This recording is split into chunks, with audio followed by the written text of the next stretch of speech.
ఖుషి చూడు, ఖుషి దగ్గరకు వచ్చింది. ఖుషి చూడు. అయ్యో మమ్మీ ఆ వీనస్ని జూమ్ చేయి నువ్వు.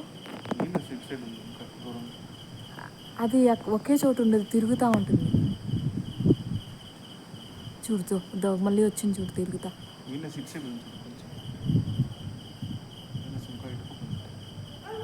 ఇట్లా ఉంది ఇట్లా. మళ్ళీ వచ్చింది. ఏంటి నిజంగా రోజు సర్దుకుంటా ఉంది. అది ఒక డైరెక్షన్ తిరిగేటప్పుడు కనపడదు. మళ్ళీ వచ్చింది చూడు.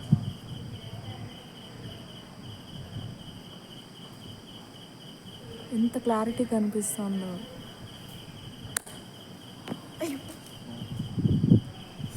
వెళ్దామా? వావ్ చూడు ఖుషి. నాకు ఇక్కడి నుంచి కూడా కనిపిస్తుంది. ఎంత క్లారిటీ క్లియర్గా కనిపిస్తుంది తిరిగేది. మమ్మీ